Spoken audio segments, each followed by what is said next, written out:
SDV news కి స్వాగతం. ముందుగా ఈనాటి ముఖ్య అంశాలు.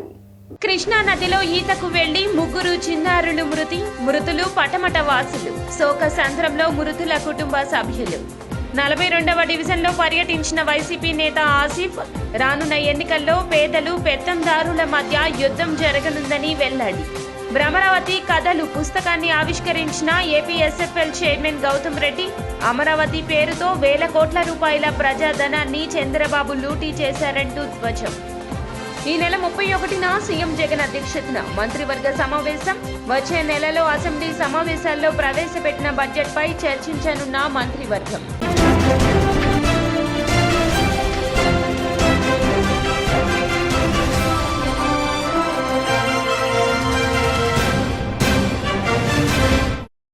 ఇక డీటెయిల్స్ చూస్తే, కృష్ణా నదిలో ఈతకు వెళ్లి ముగ్గురు చిన్నారులు మృత్యువాత పడిన సంఘటన విజయవాడలో వెలుగులోకి వచ్చింది.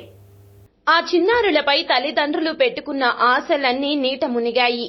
స్కూల్లో ఏర్పడిన స్నేహం వారిని మృత్యువు వరకు తీసుకెళ్లింది. సరదాగా ఈతకు వెళ్లిన 4 చిన్నారుల్లో 3 నదిలో మునిగి ప్రాణాలు కోల్పోయారు. వారంతా విజయవాడ వాసులు. సామాన్య కుటుంబాల వారే.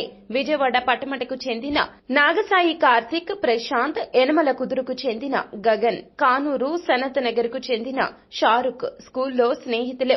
నాగసాయి కార్తిక్, ప్రశాంత్, షారుఖ్ 8వ తరగతి, గగన్ ఇంటర్మీడియట్ చదువుతున్నారు. వారంతా ఆదివారం రోజు సెలవు కావడంతో సరదాగా ఈత కొట్టడానికి కృష్ణా నదికి వెళ్లాలని నిర్ణయించుకున్నారు. ఇంటర్నెట్ సెంటర్ కని స్నేహితులను కలిసి వస్తామని ఇంట్లో చెప్పి పటమట నుండి యనమల కుదురు చేరుకున్నారు. అక్కడి నుంచి కృష్ణా పాయలో నడిచి గుంటూరు జిల్లా తాడేపల్లి పోలీస్ స్టేషన్ పరిధిలోని చిర్రావూరు గ్రామ పరిధిలోని శివలింగాల రేవు వద్దకు మధ్యాహ్నానికి చేరుకున్నారు. నదిలో దిగిన కార్తిక్, ప్రశాంత్, గగన్ నీట మునగడాన్ని గుర్తించిన షారుఖ్ కేకలు వేయడంతో సమీపంలోని మత్స్యకారులు, పశువుల కాపరులు వచ్చి వారిని రక్షించేందుకు ప్రయత్నించారు. అయితే నది లోపలికి వెళ్లిన విద్యార్థులు 3 కూడా మృత్యువాత పడ్డారు.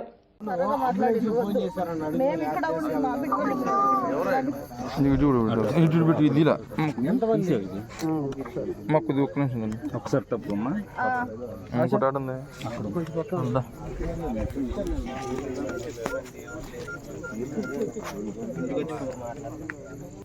42వ డివిజన్ కార్పొరేటర్ పడిగపాటి చైతన్యరెడ్డి ఆధ్వర్యంలో ప్రియదర్శిని కాలనీలో వైసీపీ పశ్చిమ ఇన్ఛార్జ్ షేక్ ఆసిఫ్ పర్యటించారు. గతంలో ఆయన కాలనీలో గడప గడపకు పర్యటించిన సందర్భంలో అందరూ సుపరిచితులు కావడంతో ప్రతి ఇంటికి వెళ్లి అందరినీ పేరు పేరున ఆప్యాయంగా పలకరించారు.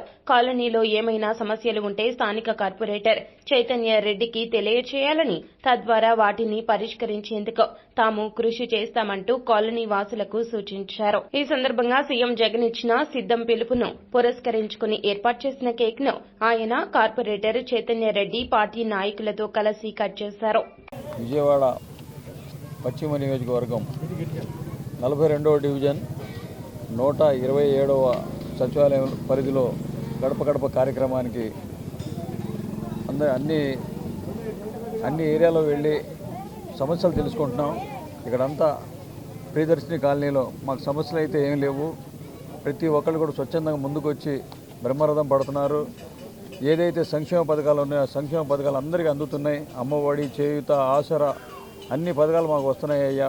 మళ్ళీ మేము అందరం కలిసి జగనన్నని మళ్ళీ సీఎం చేసుకుంటాం. తప్పకుండా మళ్ళీ జగన్మోహన్ రెడ్డి గారే సీఎం అవుతారని చెప్పి మేము చెప్పడం కాదు, ఈ ప్రజలు చెప్తున్నారు. ఏదైతే పథకాలు ఉన్నాయో ఆ పథకాలన్నీ మాకు చేకూరుతున్నాయి. వాలంటరీ వ్యవస్థ ద్వారా వచ్చి మాకు పథకాలు ఇస్తున్నారని చెప్తున్నారు.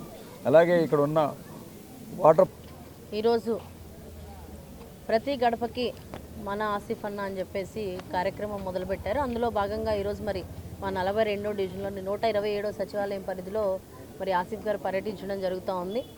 మరి ఇప్పుడు వెళ్ళినటువంటి ప్రతి గడపకి కూడా మహిళలు, అక్కచెల్లెమ్మలు, చిన్నపిల్లలు అందరూ కూడా ఈరోజు ఒకటే చెప్తా ఉన్నారు, మాకు జగన్మోహన్ రెడ్డి గారు వచ్చిన తర్వాత ఇంతకు మునుపు ఎన్నడూ లేనటువంటి సంక్షేమం మాకు అందుతూ ఉంది. మరి చిన్నపిల్లలు అయితే జగన్ మామ వచ్చిన తర్వాత మాకు అమ్మఒడి వస్తూ ఉంది, మాకు విద్యా దీవెన వస్తుంది, విద్యా కానుక వస్తుంది, మేము జగన్ మామకే ఓటేస్తామని ఆఖరికి చిన్నపిల్లలు కూడా చెప్తా ఉన్నారు అని అంటే జగనన్న వారి గుండెల్లో ఏ విధంగా ముద్ర వేసుకున్నారనేది అర్థమవుతా ఉంది. మరి ఈరోజు ఎంతో నమ్మకంతో మరి మన పశ్చిమ నియోజకవర్గం సీట్ అమరావతి పేరుతో ప్రజలను మోసగించిన నయ్య వంచకుడు చంద్రబాబు అని AP fibre net chairman Gautam Reddy విమర్శించారు. విజయవాడ గాంధీనగర్లోని ఛాంబర్ ఆఫ్ కామర్స్ లో ఏపీ ఎడిటర్స్ అసోసియేషన్ ఆధ్వర్యంలో అనిల్ రాసిన భ్రమరావతి కథలు పుస్తక ఆవిష్కరణ కార్యక్రమం జరిగింది. ఈ కార్యక్రమానికి fibre net chairman Gautam Reddy, అధికార భాషా సంఘం చైర్మన్ విజయబాబు, ఎడిటర్ కృష్ణం రాజు, ఇతర మేధావులు పాల్గొన్నారు. ఈ సందర్భంగా ముఖ్య అతిథుల చేతుల మీదుగా పుస్తక ఆవిష్కరణ జరిగింది. అనంతరం గౌతమ్ రెడ్డి మాట్లాడుతూ ఎంతో విలువ చేసే భూములను సింగపూర్ కంపెనీలకు కట్టబెట్టిన వ్యక్తి చంద్రబాబు అంటూ ధ్వజమెత్తారు. ఈ కార్యక్రమానికి సంబంధించి రావడానికి కారణం చంద్రబాబు ఆడేటువంటి నాటకం. చంద్రబాబు అనేటువంటి వాడు ఒక నాటకాలు రాయడు. ఒక 420 పుట్టిందే 420, 4వ నెల పుట్టాడు 20వ తారీఖున, 2 కలిపితే పక్కన పెడితే 420. ఆ 420కి మరొక 420 తోడయ్యాడు ఆయన ఈశ్వరను. ఆయనకి కట్టబెట్టాడు. ఈ 31,000 ఎకరాల భూమిని అతనికి కట్టబెడతానికి తీసుకొచ్చాడు. ఈశ్వరన్ ఇప్పుడు జైల్లో ఉన్నాడు. నిన్నటి వరకు చంద్రబాబు నాయుడు జైల్లో ఉన్నారు. అంటే ఈ తోడు దొంగలు ఒకే రకమైనటువంటి పక్షులు ఒకే గూట్లో చేరతాయట. అదే ఇంగ్లీష్లో కూడా చెప్తారు కదా. అదే తరహాలో ఈ ఇద్దరు కలిసి ఈ రాజధాని భూముల్ని కైవసం చేసుకుంటానికి చేసినటువంటి పన్నాగంలో భాగం. డబ్బులు ఇస్తాడట, ల్యాండ్ ఇస్తాడట, ఇన్ఫ్రాస్ట్రక్చర్ డెవలప్ చేసి ఆయనకే కట్టండి అని చెప్తాడట ఈశ్వరానికి. అంటే దాని అర్థం ఏంటి అంటే ఇండియాలో ఆంధ్రప్రదేశ్లో ఎవరు కట్టేవాళ్ళు లేరా? ఇంత బ్రహ్మాండమైనటువంటి ఇన్ఫ్రాస్ట్రక్చర్ తయారు చేయగలిగినటువంటి భారతదేశ శాస్త్రవేత్తలు అందరూ ఎంతోమంది ఉంటే వాళ్ళందరినీ కాదని చెప్పేసి సింగపూర్ బయలుదేరి వెళ్ళినటువంటి ఈయన, సింగపూర్లో హోటల్ కట్టుకుంటానికి ప్రయత్నం చేసినటువంటి ఈ చంద్రబాబు నాయుడు ఈ ఆంధ్రప్రదేశ్ రాష్ట్ర ప్రజానికానికి భ్రమలు కల్పించినటువంటి పద్ధతిలో తీసుకున్నటువంటి వైనమే ఇవాళ ఈ అమరావతిని ఇంత సర్వనాశనం చేయటం అనేటువంటిది. నా ఫ్రెండ్స్ అందరూ ఉన్నారు హైదరాబాద్లో కొంతమంది. అబ్బా హైదరాబాద్ బ్రహ్మాండంగా అమరావతి ఎంత బ్రహ్మాండంగా చేస్తున్నారంటే. ఎన్నికలు జరగనున్న నేపథ్యంలో ప్రజలను ఆకట్టుకునేందుకు వైసీపీ ప్రభుత్వం సిద్ధమయ్యింది.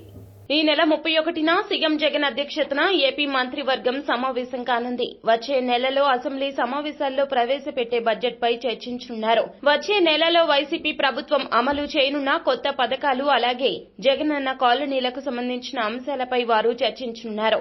ఎన్నికలకు ముందు ఏపీలోని రైతు సోదరులకు జగన్ ప్రభుత్వం గుడ్ న్యూస్ అందించాలనే ఆలోచనలో ఉన్నట్లు తెలుస్తోంది. ఆంధ్రప్రదేశ్ రాష్ట్రంలో రానున్న ఎన్నికలు సరికొత్త పరిణామాలతో వేడెక్కాయి. వైఎస్ వివేకానందరెడ్డి కుమార్తె సునీత ఇడుపులపాయ గెస్ట్ హౌస్ కు చేరుకుని ఏపీ రాష్ట్ర కాంగ్రెస్ అధ్యక్షురాలు వైఎస్ షర్మిలతో సమావేశమయ్యారు. వైఎస్ షర్మిల ఇప్పటికే కాంగ్రెస్ పగ్గాలు చేపట్టినప్పటి నుంచి రాష్ట్రంలో రాజకీయం వేడెక్కింది. తనదైన శైలిలో వైసీపీ ప్రభుత్వంపై ఆమె విరుచుకుపడుతున్నారు.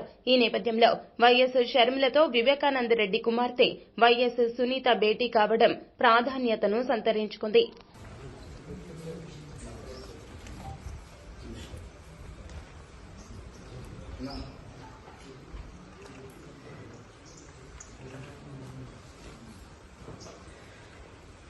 అధికార వైసీపీపై మాజీ సీఎం చంద్రబాబు విమర్శనాస్త్రాలు సంధించారు. నెల్లూరు జిల్లా పత్తికొండలో నిర్వహించిన టీడీపీ రా కదలిరా బహిరంగ సభలో అధికార వైసీపీపై మాజీ సీఎం చంద్రబాబు విమర్శల దాడి చేశారు. జగన్ కేవలం బిల్డప్ బాబాయ్ అని, ఆయనకేమీ తెలియదంటూ ఎద్దేవా చేశారు. మొత్తం 175 సీట్లు గెలుస్తామని జగన్ అంటున్నారని, జగన్ ముందు పులివెందులలో గెలవాలని సవాల్ చేస్తున్నారన్నారు. వైసీపీ ప్రభుత్వంలోని 10 మంది మంత్రులు ఈసారి పోటీ చేయడం లేదంటూ ఎద్దేవా చేశారు. నంద్యాలలోని ముస్లిం వర్గానికి ఏమైనా సాయం చేశారా అంటూ జగన్ ను ప్రశ్నించారు. చూశారు ఈ ముఖ్యమంత్రిని అభివృద్ధి చేయడం చేత కాదు, మీ జీవితాల్లో వెలుగు తేవడం చేత కాదు, సంపద సృష్టించడం అంతకంటే చేత కాదు, కన్నార్పకుండా అబద్దాలు చెప్పడంలో దిట్ట. దానికి మాత్రం ఈయనకి PhD ఇవ్వాలి మనందరం కలిసి. ఒక విచిత్రమైన వ్యక్తి, ఒక సైకో, మానసిక సమస్యలుండే వ్యక్తి. అందుకే మనలందరినీ నిండా ముంచేశాడు. మళ్ళీ మీ దగ్గరకు వస్తాడు, మీ బిడ్డ అంటాడు. మీరు చెప్పాలి, నువ్వు మా బిడ్డ కాదు, ఈ రాష్ట్రానికి క్యాన్సర్ గడ్డవి నువ్వు నాకు అవసరం లేదని మీరు చెప్పాలి. ఈ ప్రాంతం అంతా కూడా బీసీలో ఉన్నా కాదా అని మిమ్మల్ని అడుగుతున్నా. ఏ బీసీకైనా న్యాయం చేశాడా అని మిమ్మల్ని అడుగుతున్నా. మీ జీవితాల్లో మార్పు వచ్చిందా అని మిమ్మల్ని అడుగుతున్నా. 30 ఆదరణ ఇంకా మిగిలిన 30 బీసీ కార్యక్రమాలన్నీ రద్దు చేశాడు. రద్దు చేసి ఇప్పుడు మళ్ళీ నా బీసీలు అంటాడు. నేను బీసీ బిడ్డ అంటాడు. నమ్మతారా అని మిమ్మల్ని అడుగుతున్నా. అందుకే తమ్ముళ్ళు, ఈరోజు మీరు ఒకసారి చూస్తే ఎప్పుడూ చూడనటువంటి సమస్యలు వచ్చాయి ఈ ప్రాంతంలో. తమ ప్రభుత్వం వైద్యం, విద్యా రంగాలకు ఎనలేని సేవలను అందిస్తోందని విజయవాడ మేయర్ రాయన భాగ్యలక్ష్మి వెల్లడించారు. కాపు కార్పొరేషన్ చైర్మన్ 20వ డివిజన్ కార్పొరేటర్ అడపా శేషు ఆధ్వర్యంలో కృష్ణలంక పొట్టి శ్రీరాములు కార్పొరేషన్ ఉన్నత పాఠశాల ప్రాంగణంలో సెంటనీ హాస్పిటల్ సౌజన్యంతో ఉచిత వైద్య శిబిరాన్ని నిర్వహించారు. ఈ కార్యక్రమానికి విజయవాడ మేయర్ రాయన భాగ్యలక్ష్మి, సెంటనీ hospital managing director Muvva Vishnu, deputy mayor Bellam Durga, corporator Puppala Kumari, Avinash కుటుంబ సభ్యులు హాజరయ్యారు. ఈ సందర్భంగా మీడియాతో మాట్లాడిన మేయర్ 20వ డివిజన్ ప్రజల ఆరోగ్య సంరక్షణ కోసం ఈ డివిజన్ కార్పొరేటర్ కాపు కార్పొరేషన్ చైర్మన్ అడపా శేషు సెంటనీ హాస్పిటల్ ఆధ్వర్యంలో ఉచిత మెగా మెడికల్ క్యాంపు నిర్వహించడం హర్షణీయమన్నారు. మన తూర్పు నియోజకవర్గంలో 20వ డివిజన్లో అడపా శేషు గారి ఆధ్వర్యంలో సింతిని హాస్పిటల్ ద్వారా ఈరోజు మనం ఇక్కడ మెడికల్ క్యాంప్ అన్నది ఏర్పాటు చేసుకోవటం జరిగింది. ఏదైతే క్వాలిఫైడ్ డాక్టర్స్ ఉన్నారో ఆర్థో, న్యూరో అండ్ జనరల్, అలాగే ఎవరమ్మా పల్మనాలజిస్ట్ అందరూ ఇక్కడికి రావటం జరిగింది. ఇక్కడ ఆల్రెడీ ఒక 50 అడ్మిషన్లు కూడా అప్లికేషన్స్ కూడా ఫిలప్ చేయటం జరిగింది.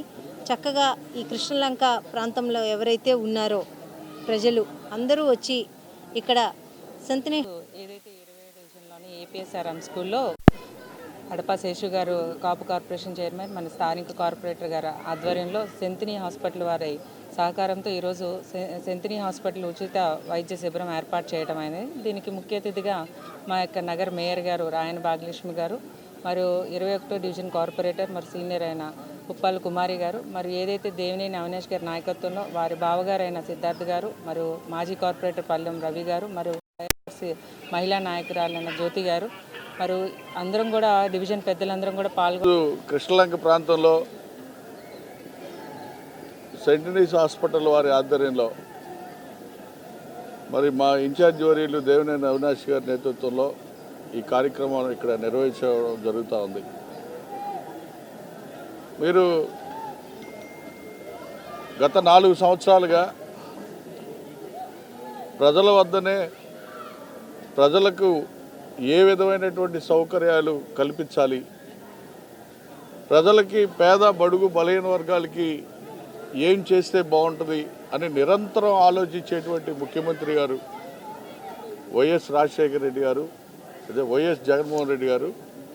అలాగే సమాజ సేవలో భాగంగా ప్రధాని నరేంద్ర మోదీ తన భావాలు ప్రజలకు వివరించడంతో అనేక అంశాల ప్రస్తావనకు మన్ కీ బాత్ ఒక వేదిక అని బీజేపీ రాష్ట్ర అధ్యక్షురాలు దగ్గుపాటి పురంధరేశ్వరి అన్నారు.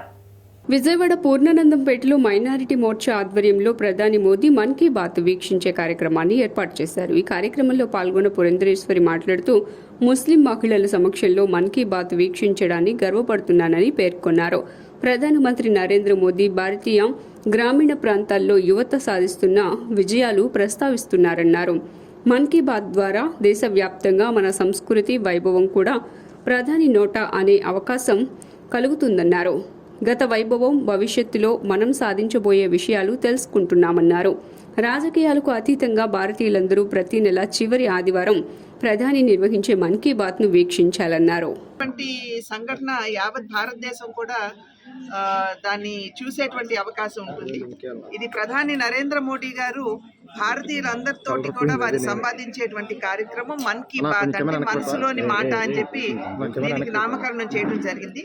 వారు ప్రధాని అయిన దగ్గర నుండి నేటి వరకు కూడా ప్రతి నెల చివరి ఆదివారం తప్పకుండా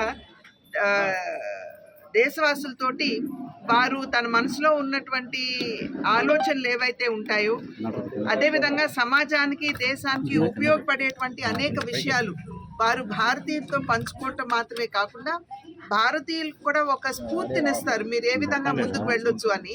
ఇప్పుడు దేశం కావచ్చు, సమాజం కావచ్చు, అనేక సమస్యల్ని ఎదుర్కొంటున్నటువంటి నేపథ్యంలో ప్రత్యేకించి పర్యావరణకు సంబంధించినటువంటి అంశం కావచ్చు, మహిళాభివృద్ధికి సమరైతే ఉంటారో వారు చూపినటువంటి మార్గాన్ని అనుసరిస్తూ మన వంతు కృషిగా మనం ఏ విధంగా సమాజ సేవ చేయొచ్చు, అవసరంలో ఉన్నటువంటి వారిని ఏ విధంగా ఆదుకోవచ్చు అనేటువంటి అంశాల మీద వారు మనకి దిశానిర్దేశం చేస్తారు. కాబట్టి భారతీయులందరూ కూడా దీన్ని ఖచ్చితంగా చూడవలసినటువంటి ఒక కార్యక్రమంగా నేను భావిస్తాను.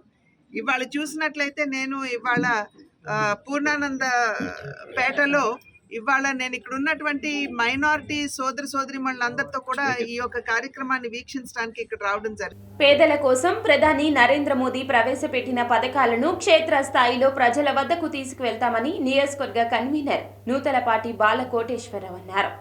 ఎన్టీఆర్ జిల్లా మైలవరం నియోజకవర్గం కన్వీనర్ ఇబ్రహీంపట్నంలో ఏర్పాటు చేసిన మీడియా సమావేశంలో నూతలపాటి బాలకోటేశ్వరరావు సంచలన వ్యాఖ్యలు చేశారు. కేంద్ర ప్రభుత్వం ప్రవేశపెట్టిన సంక్షేమ పథకాలను ప్రజల్లోకి తీసుకువెళ్లకుండా రాష్ట్ర ప్రభుత్వం విఫలమైందని అన్నారు. వాలంటరీ వ్యవస్థ కూడా జాతీయ ఉపాధి హామీ పథకం, ఆయుష్మాన్ భారత్ కార్డు గురించి, మిడ్ లెవెల్ హెల్త్ ప్రొవైడర్ గురించి, ఆయుష్మాన్ హెల్త్ భారత్ సెంటర్లో 14 రకాల టెస్టులు, 16 రకాల మందులు ఇస్తున్న సంగతి కూడా వాలంటీర్లకి కూడా తెలియకపోవటం ఈ రాష్ట్ర ప్రభుత్వం వైఫల్యమైందని అన్నారు. సచివాలయం దగ్గర కూడా మైలవరం నియోజకవర్గాల్లో జరుగుతూ ఉంది. మొన్న జనవరి 26 వరకు మళ్ళా పోలింగ్ తీసుకెళ్తున్నారు. గ్రామాలు తిరిగినప్పుడు కేంద్ర ప్రభుత్వం ఏదైతే పథకాలు ఉన్నాయో వాలంటీర్లకు కూడా అవగాహన లేదు అన్న విషయం ఈ గ్రామాల్లోకి అధికారులు, ప్రజలు మోడీ గ్యారంటీ బస్సు వచ్చినప్పుడు ఆ వివరించడంలో కూడా వాలంటీర్లు విఫలం చెందిన విషయం స్పష్టంగా అర్థమైంది. మరి జాతీయ ఉపాధి హామీ పథకం గురించి కూడా ఇవాళ వాలంటీర్లు తెలియదు. మరి ఆయుష్మాన్ భారత్ భారతదేశం అభివృద్ధి చెందిన విషయాన్ని గుర్తుపెట్టుకోవాలని మీ ద్వారా ఇవాళ ప్రజలందరినీ కూడా అపీల్ చేస్తా ఉన్నాను. వాలంటీర్లు వస్తారు, లేకపోతే ఇంకెవరో అధికారులు వస్తారు, ఎవరో వచ్చి మనం చేస్తారనే దానికన్నా మనం కూడా ప్రభుత్వ పథకాలు అర్థం చేసుకోవాలని చెప్పి నేను ప్రజలందరూ, మైలవరం నియోజకవర్గ ప్రజలందరినీ కూడా ఈ రోజున అపీల్ చేస్తా ఉన్నాను. మరి 5 సంవత్సరాల నుంచి మీరు ఎందుకు అవేర్నెస్ ప్రోగ్రామ్ పెట్టట్లేదు? మేము ఖచ్చితంగా ఎన్ని చెప్తానే ఉన్నాము, మేము ప్రెస్ మీట్లు పెడతానే ఉన్నాము. ఇవాళ ఎందుకు ప్రజల దాకా వెళ్ళట్లేదనే విషయం ఇవాళ కొన్ని పత్రికలు ఇటు కొన్ని పత్రికలు అటు కొన్ని పత్రికలు వీళ్ళ మీద వాళ్ళు, వాళ్ళ మీద వీళ్ళు తప్పితే ప్రజల తరపున కూడా రాయటం అనేది రాయరని కాదు, ఇంకా బాగా అర్థమయ్యేట్టు కూడా ఈ పథకాల గురించి కూడా పత్రికలు తీసుకెళ్లాలని చెప్పి నేను కోరుకుంటున్నాను. కొండపల్లి మున్సిపాలిటీ పరిధిలో 57 లక్షల మేర నిధులు అమృత్ 2 పథకం కింద. కాంగ్రెస్ రాష్ట్ర అధ్యక్షురాలు షర్మిలపై తెలంగాణ వైఎస్ఆర్టీపీ నేతలు తీవ్ర స్థాయిలో విరుచుకుపడ్డారు. YSRTP Kodangal incharge Tummali Balaraju Vikarabad Sudharani Gandhinagar press club నందు విలేకరుల సమావేశం జరిపారు. ఈ సందర్భంగా వారు మాట్లాడుతూ దివంగత వైఎస్ఆర్ వెంట తాము నడిచామని, అలాగే ముఖ్యమంత్రి జగన్తో నడిచామని తెలిపారు. జగన్ ఆంధ్రప్రదేశ్లో పార్టీ పెట్టడంతో షర్మిల వెనుక నడిచామన్నారు. తెలంగాణ ఎన్నికల ముందు 3 లక్షల ఫండ్లు ఇచ్చామన్నారు. అక్కడ నమ్మించి మోసం చేసిందని ఆరోపించారు. ఇప్పుడు ఆంధ్రప్రదేశ్ ప్రజలను మోసం చేయడానికి వచ్చిందని తెలిపారు. అంబేద్కర్కి ఒక్క దండ కూడా వేయలేదని, షర్మిల మూర్ఖురాలని విమర్శించారు. సొంత అన్నకే రాఖీ కట్టలేదని, అలాగే కొండ రాఘవరెడ్డికి కూడా రాఖీ కట్టారని చెప్పిందని అన్నారు. షర్మిల పార్టీ పెట్టాక 60 మంది చనిపోయారని, ఒక్కోరికి కూడా న్యాయం చేయలేదని తెలిపారు. వికారాబాద్ జిల్లా నేను వైఎస్ఆర్టీపీలో కోఆర్డినేటర్ చేసిన షర్మిలక్కతోటి. అక్క మహిళలకు 50% ఇస్తానన్నందుకే మేము మహిళలమంతా చాలామంది మేము వర్క్ చేసినాం. ఇళ్ళల్లో నుంచి వచ్చి మహిళ కదా అనేసి ఆమెకు సపోర్ట్గా నిల్చొని మేము ఆమెతో పాటు 3800 కిలోమీటర్లు నడిచినామండి. మేము ఎండనక వాననక ఆమె మమ్మల్ని ఇట్లా లాస్ట్ మూమెంట్ వరకు మాకు ఏమని చెప్పిందంటేనంటే పోటీ చేస్తున్నాం మన పార్టీ నుంచే పోటీ చేస్తున్నామని బీఫామ్లు ఇచ్చేదాకా కూడా చెప్పింది. బీఫామ్లు ఇచ్చినాక మేము పోటీ చేయట్లేను, విలీనం చేసిన నేను కాంగ్రెస్లోకి పోయి అంటున్నా. అదే కాంగ్రెస్ పార్టీని వ్యతిరేకించింది, రాజశేఖర్ రెడ్డిని మా కుటుంబాన్ని అది చేసిందని. అలాంటి పార్టీలకు పోయి మమ్మల్ని అందరినీ మళ్ళీ సపోర్ట్ చేయమంటాను కూడా చెప్పింది. మేము ఎవరికి అంటే మేము ఇన్ని రోజులు కష్టపడి ఈమె కోసం వచ్చి మేము మళ్ళీ ఏ పార్టీకి సపోర్ట్ చేయకుండా మేమంతా అంటే ఎటు కాకుండా అయిపోయినాము. మేము వికారాబాద్ జిల్లాకు వచ్చినప్పుడు 3 క్వింటాల పువ్వులు వేసాను. వచ్చే రోజు కూడా శర్మిలమ్మ గారు వస్తుందని చెప్పి సజ్జల రామకృష్ణారెడ్డి గారి దగ్గరికి వచ్చి అడిగినామన్నా ఇట్లా పార్టీ పెడుతుంది కదంటే, సరే మన పాపనే కదా, జగనన్న చెల్లెలే కదా, మీకు అండగా ఉంటుంది, సరే స్టార్ట్ చేయండి అని చెప్పినాం. సరే జగనన్న దాంట్లో ఉన్నాం, వాళ్ళని పార్టీకి నమ్ముకొని ఉన్నాం, మేము ఎక్కడ ఏ పార్టీలో కూడా పోలేదు. ఈ వచ్చిన తర్వాత మాకు ఆర్థికంగా ఎన్ని రకాల మోసం అంటే అన్ని రకాల మోసం చేసిందన్నా. లాస్ట్కు పార్టీ మూసేస్తాం, బీఫామ్లు ఇస్తాం, రండి రేపు నామినేషన్ అవుతారు అని చెప్పి ఆ రోజు కూడా పార్టీ ఫండ్ ఒక 3 లక్షలు ఇచ్చిన నేను. మూసేస్తామని తెలిసి కూడా ఒక రోజు ముందు పార్టీ ఫండ్ తీసుకుందంటే నా ఎంత మోసం చేసిందన్న మీరే అర్థం చేసుకోండి. కాబట్టి తెలంగాణ ప్రజలం ఎట్లాగో మోసపోయినాము, ఆంధ్ర ప్రజలు కూడా మోసపోకుండా అని చెప్పినాం. ఆమె కాంగ్రెస్ కాదు, ఏ పార్టీకి వెళ్ళి చేసినా కూడా మేము ఆమెకు పోటీగా నిలబడతాం, ఇక్కడ ప్రచారం చేస్తాం వచ్చి రాబోయే రోజుల్లో. కాబట్టి ఎట్టి పరిస్థితుల్లో కూడా మీరు కూడా మోసపోకుండా అని మీకు రిక్వెస్ట్ చేస్తున్నాం ఆంధ్ర ప్రజలకు కూడా. ఎవరి తమ్మల బాలరాజన వైఎస్ఆర్సీపీ కొడంగల్ ఇన్ఛార్జి, ఉమ్మడి మహబూబ్నగర్ జిల్లా ప్రెసిడెంట్ చేసిన. వార్తలు ముగించే ముందు ముఖ్య అంశాలు మరోసారి. కృష్ణా నదిలో ఈతకు వెళ్లి 3 చిన్నారులు మృతులు పటమట వాసులు. శోక సంద్రంలో మృతుల కుటుంబ సభ్యులు. 42వ డివిజన్లో పర్యటించిన వైసీపీ నేత ఆసిఫ్, రానున్న ఎన్నికల్లో పేదలు పెత్తందారుల మధ్య యుద్ధం జరగనుందని వెల్లడి. భ్రమరావతి కథలు పుస్తకాన్ని ఆవిష్కరించిన ఏపీఎస్ఎఫ్ఎల్ చైర్మన్ గౌతమ్ రెడ్డి. అమరావతి పేరుతో వేల కోట్ల రూపాయల ప్రజాధనాన్ని చంద్రబాబు లూటీ చేశారంటూ ధ్వజం. ఈ నెల 31న సీఎం జగన్ అధ్యక్షతన మంత్రివర్గ సమావేశం. వచ్చే నెలలో అసెంబ్లీ సమావేశాల్లో ప్రవేశపెట్టిన బడ్జెట్పై చర్చించనున్న మంత్రివర్గం. ఎస్డీవీ న్యూస్ సమాప్తం. నమస్కారం.